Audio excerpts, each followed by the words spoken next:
안녕하세요. 주토피아 채널의 제이입니다. 오늘은 중국 주식시장 3대 거래소에 대해서 알아보겠습니다. 투자 스터디 ETF 편에서는 국내와 해외 상장된 ETF 중에서 포트폴리오에 참고할 만한 ETF를 다루고 있는데요. 중국에 투자할 수 있는 국내 상장 ETF를 올리려고 했는데 중국의 거래소가 3개가 있고 ETF들이 수정하는 지수들이 여러 개가 있길래 먼저 중국의 3대 증권거래소와 거기에 해당되는 지수를 알아봐야 될 것 같아서 이번에는 중국의 3대 증권거래소에 대해서 알아보고 대표적으로 쓰이는 지수도 간단히 살펴보고요. 관련된 국내 상장 ETF를 언급하는 데까지만 맞춰보고 다음 영상에서 구체적으로 ETF에 대해서 다뤄보도록 하겠습니다. 중국의 증권거래소의 개요를 살펴볼게요. 중국의 주식시장은 상해와 심천, 홍콩, 심천은 선전이라고도 읽고 상해는 상하이라고도 읽거든요. 상해, 선전, 홍콩에 3대 증권거래소가 있어요. 미국은 뉴욕 증권거래소와 나스닥 증권거래소 이런 식으로 구별되어 있는데 중국은 이렇게 3가지로 구별되어 있고 중국의 본토시장이라고 우리가 흔히들 얘기하는 거는 상하이 증권거래소와 선전 증권거래소로 되어 있고 각 거래소는 A주와 B주로 구분되어 있어요.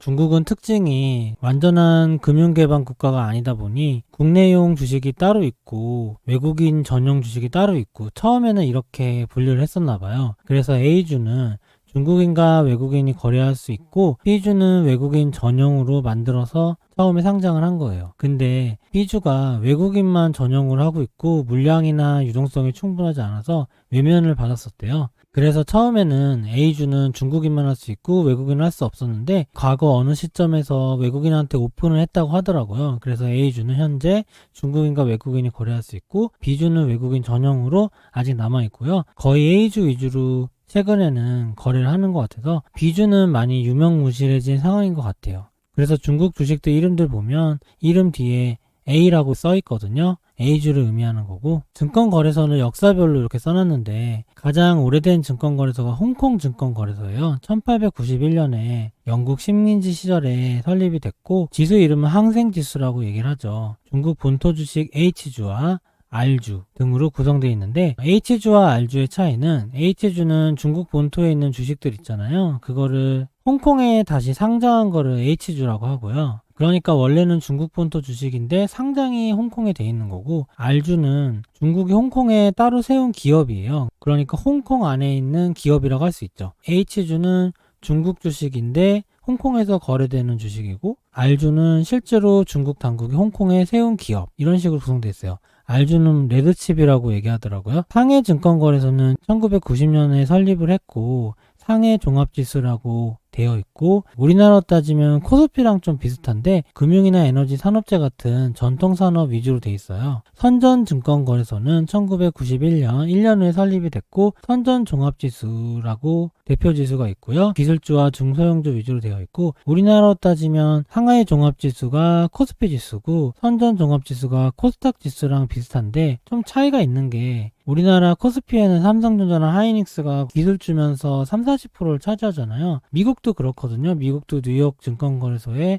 애플이 시가총액이 1위잖아요. 기술주가 1위인데 중국은 좀 그렇지가 않아요. 중국은 금융 위주로 정부에서 하는 공기업이죠. 금융이나 에너지 산업재, 석유 기업도 있을 수 있고 그런 기업들이 시가총액이 높아요. 기술주나 중소형주 시가총액이 낮아서 상해 종합지수에는 비중이 낮아요. 그게 좀 중국만의 특징이에요. 그래서 우리나라 코스피나 미국 S&P 기준으로 상해 종합지수를 투자하면 섹터별 비중이 좀 다른 거죠. 그리고 후광퉁과 성광퉁이라는 얘기 들어보셨을 텐데 상하이 증권거래소는 외국인에게 개방이 되지 않았었는데 2014년부터 후광퉁 제도로 인해서 해외 투자자들이 홍콩을 통해서 중국 본토 시장에 직접 투자가 가능해진 건데요. 후광퉁이라는 말이 무슨 말이냐면 중국어로는 이렇게 써있고 상하이 증권거래소와 홍콩 증권거래소의 교차 매매를 허용한 거고요. 외국인은 홍콩을 통해서만 매매를 할 수 있잖아요. 근데 어떤 프로그램상으로 상하이 증권거래소에 있는 주식을 홍콩에서 매매를 할 수 있고 홍콩의 거래소의 주식을 상하이에서 살 수 있고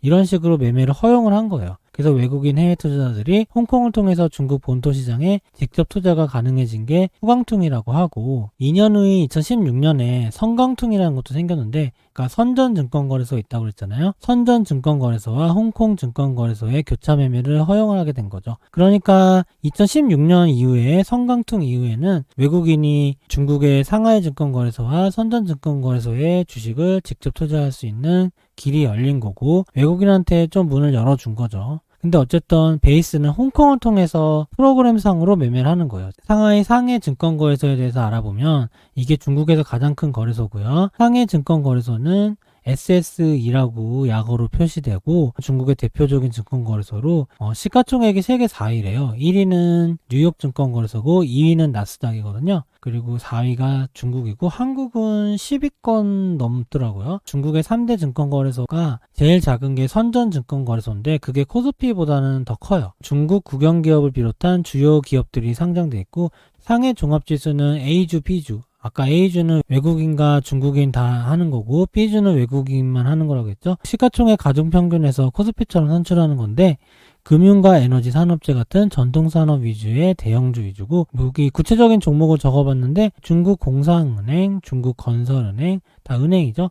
기주 모태주는 시가총액이 높은데 중국의 유명한 술인가 봐요. 중국은 특이하게 시가총액 상위에 주류회사가 들어가 있더라고요. 보험회사 평안보험, 중국농업은행, 중국은행, 페트로차이나는 정유 같은 중국 기업이죠. 중국 초산은행. 보시다시피 은행이나 에너지, 보험 이런 거 위주로 돼 있죠. 섹터가 좀 편중이 돼 있잖아요. 최근 중국에도 첨단 산업을 사업 영역으로 하는 좋은 기술주 회사들이 많이 생겼잖아요. 근데 상해 종합지수에는 그런 게 많이 없어요. 이게 외국인들 입장에서는 좀 걸림돌이 됐었나 봐요. 그래서 중국에서는 최근에 상하이 종합지수에 기술주나 중소형주 섹터를 조금 더 확장하고 있다고 하더라고요. 근데 현재는 금융에너지 중심이라고 보시면 되고, 선전증권거래소는 세계 8위예요. 주로 기술주, IT 관련 기업, 중소기업, 벤처기업들의 주식이 상장돼 있고, 민간 중소기업과 중소형주가 상장된 중소판, 요 안에 또 세부 종류가 있어요. 벤처나 신규 창업기업인 창업판은 차이넥스라고 불린대요. 우리나라 따지면 코스닥이랑 비슷한 것 같은데, 이런 식으로 차이넥스라는 게 선전증권거래소의 하나의 이제 일부로 포함이 되어 있는 거고, 선전거래소의 모든 A주와 B주 지수를 합친 거는 선전종합지수라고 얘기하고, 이 두 가지가 유명하다네요. 특히 차이넥스가 유명하다 하고, 주요 기업으로는 경력정기, 우량액, 메이디그룹, 왕커 등이 있고, 우량액도 주류회사고 은행도 조금 있고 전기 가전회사도 있고 그런 것 같아요. 중국 회사들은 조금 낯선데 이런 회사들도 다 세계적인 점유율을 가지고 있는 회사긴 하더라고요. 이렇게 보시면 되고, 홍콩 증권거래소는 세계 5위예요. 선전보다는 높고 상하이보다는 낮은데 100년이 넘는 역사를 자랑하고, 홍콩이 영국에 포함되었을 때 생긴 거고, 서양의 외국인들이 중국에 우회 투자할 때 이용하던 거래소고, 중국이 최근 20년간 굉장히 성장해서 이제는 홍콩 증권거래소가 어떻게 보면 부수적으로 돼버렸지만 옛날에는 메인 거래소였죠. 중국을 투자할 때는 항상 여기를 거쳤어야 되는 거고, 지금도 해외 투자가가 중국 본토를 투자할 수 있다고 하지만 시스템상으로는 홍콩을 경유해서 하는 거죠. 홍콩 달러를 가지고 투자를 해야 되는 상황이고, 여기는 저희 나라에도 익숙한 회사들이 많아요. 홍콩에 상장된 거는 텐센트, 알리바바, HSBC 홀딩스, 평안보험, 중국해양석유총공사, AIA, 차이나모바일, 샤오미 등 우리한테도 익숙한 기업들이죠. 그리고 홍콩 증권거래소는 항생지수인 HSI 지수와 HSCEI 지수 두 가지로 크게 나뉘는데, 차이를 보면 항생지수 HSI 지수는 홍콩 증권거래소에 상장된 종목 중에 상위 50개의 종목을 시가총액 가중평균으로 산출한 대표 지수고요. HSCEI 지수, 홍콩 H지수라고 불리는데, 홍콩에 상장된 주식 중에는 H주가 있다고 했잖아요. H쉐어라고 영어로 부르고, 아까 H주가 중국 본토 기업들이 홍콩 증권거래소에 상장한 거라고 했잖아요. 중국 본토 기업이죠.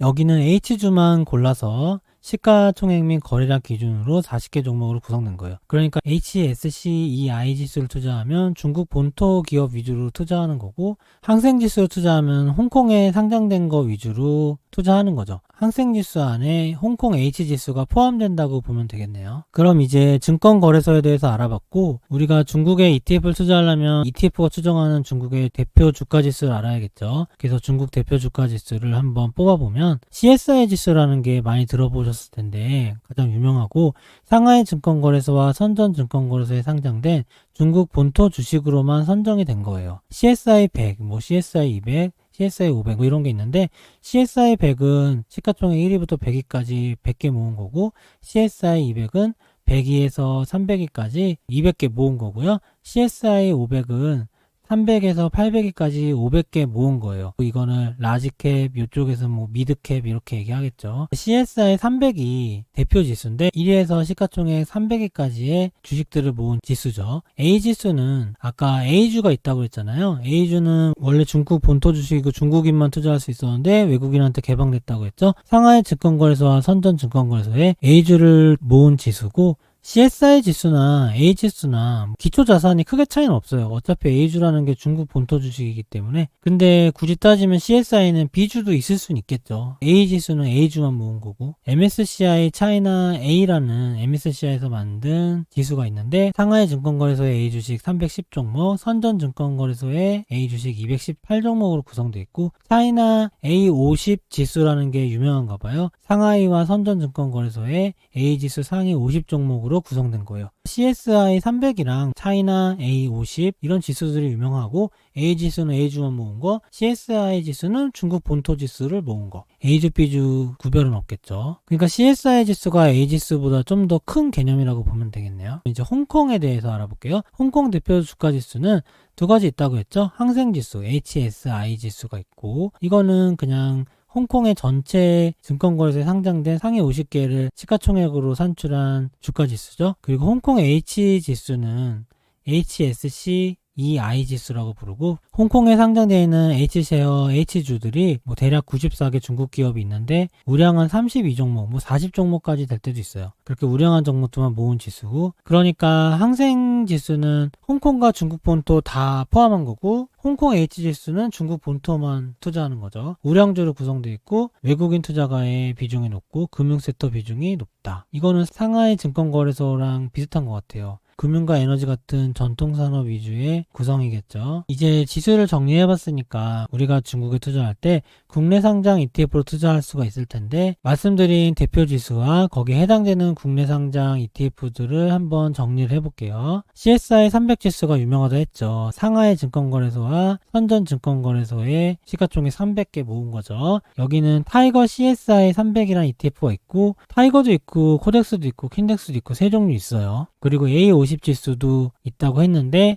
상하이 증권거래소와 선전 증권거래소에 A주 50개를 모은 거라고 했죠. 중국 본토에만 투자하는 거죠. 이건 1번과 2번은 둘 다 중국 본토에 투자하는 거고, 코덱스 중국 본토 A50이라는 ETF로 나와 있고요. 1, 2번은 중국 본토 시장과 관련된 지수, 3, 4번은 이제 홍콩과 관련된 지수죠. 항생지수 HSI 지수, 홍콩에 상장된 모든 주식을 투자하는 거. 여기는 타이거 차이나 항생 25가 있어요. 요게 근데 완전히 HSI 지수를 추정하는 건 아니고, H주와 아까 레드캡이라고 R주가 있다고 그랬는데 그런 거 해서 조금 섞여 있어요. 25개의 우량한 것만 투자하는 건데, 저는 이거를 투자했었어요. 근데 최근에 보면 홍콩이 여러 가지로 복잡하잖아요. 중국이 정치적으로 홍콩을 억압하고 있고 해서 그런지 홍콩 지수에 투자할 때는 홍콩 달러로 투자해야 되거든요. 근데 홍콩 달러는 미국 달러랑 연동이 돼 있어요. 그래서 환율이 미국 달러를 쫓아가는데 요새는 약달러잖아요. 약달러고 위안화 강세인데, 요 위에 1, 2번은 위안화랑 관련돼서 움직이는 것 같고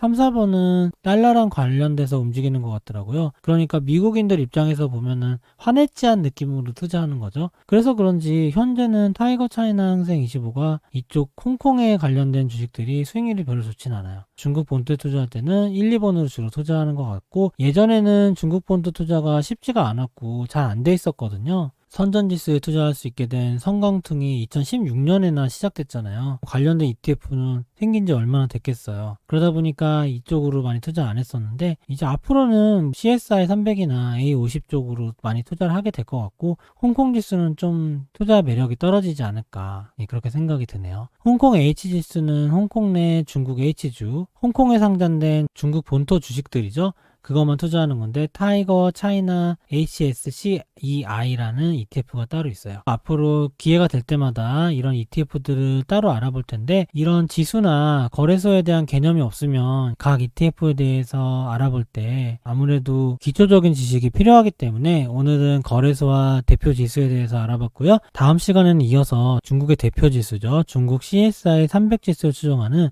국내 상장 ETF에 대해서 한번 다뤄보도록 하겠습니다. 오늘 영상은 이만 마치도록 하겠습니다. 좋아요와 구독 부탁드립니다. 감사합니다.